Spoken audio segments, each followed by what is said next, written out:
Basta guardarle negli occhi per capire che non servono tante altre riflessioni di geopolitica, speculazioni economiche per capire che questa guerra in Ucraina e in Europa deve finire. Questo è l'appello del sindaco Mario Conte vicino alle piccole ucraine Anna e Giulia, dopo i rintocchi della torre civica nel 78° anniversario del bombardamento di Treviso del 7 aprile.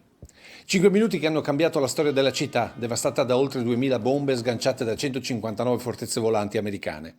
1600 morti tra chi è rimasto sotto le macerie e chi, nonostante le cure, è espirato nei giorni successivi. Per dimensioni è il secondo bombardamento più cruento della storia d'Italia, dopo San Lorenzo a Roma il 19 luglio del 1943. Forse la piccola città ha più di 100.000 abitanti ora, che tanti profughi vi sono rifugiati dalle città vicine. Più di 100.000 persone cadute nel terrore hanno visto le luci e sentito i motori e hanno capito. Ma gli altri nel cielo non pensano a ciò. Essi non sanno nulla della gente che si preparano ad uccidere.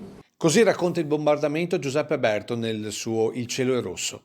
Rosso come quello di Mariupol, Bucha, per i ragazzi delle Stefanini che ne hanno letto alcune pagine. La storia ci ha insegnato che queste cose non dovrebbero riaccadere, perché sono delle cose mostruose e nella mente degli adulti, come in Ucraina, sta risuccedendo. Io credo che questa è una data storica, però intrisa di sangue innocente. Io credo che deve partire da Treviso un monito, un invito affinché non succedano più questi delitti contro l'umanità.